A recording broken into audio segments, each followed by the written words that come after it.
Bitcoin has a problem, and it has to do with MicroStrategy and Morgan Stanley. And if you're unplugged to the situation, MicroStrategy holds roughly $70 billion worth of Bitcoin.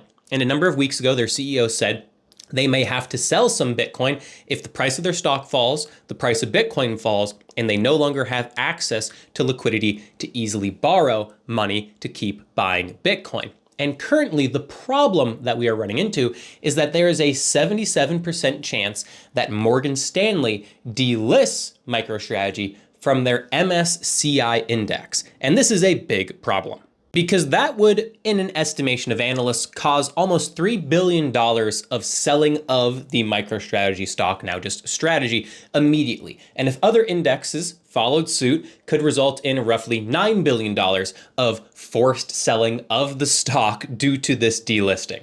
And with MicroStrategy's stock strategy performing very poorly over the past 5 months, as well as Bitcoin having a pretty lackluster past few months as well, this is definitely meeting that first scenario, that first qualification that would result in MicroStrategy having to sell. Again, the stock doing poorly as well as Bitcoin doing poorly. And going back to strategy for a second, a decent chunk of this selling is probably preemptive selling from that $3 billion to $9 billion figure we shared earlier. That is selling ahead of this potentially likely event. That is again at a 77% odds as stated on Polymarket.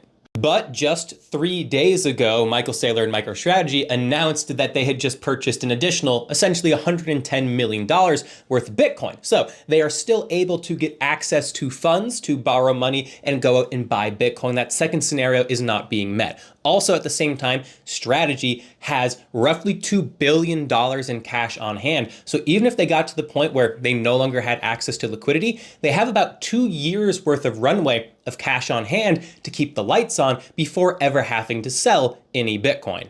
But that won't stop very salacious clickbaity headlines on January 15th when and if MicroStrategy is kicked out of the MSCI index, that Strategy is going to have to sell their Bitcoin, because on January 5th, the vote goes through in order to kick them out of MSCI, but it wouldn't be enforced until March 31st, just FYI. But even if that happens, MicroStrategy still has access to liquidity to borrow money to keep buying Bitcoin, as they just did 3 days ago. And even if they weren't able to, they'd have a runway of 2 years. So I talk about this to let you know that this will probably be a FUD scenario, a lot of fear and uncertainty and doubt spread around Bitcoin, and will either mark a bottom or will result in the final emotional sell-off that buyers will be scooping up.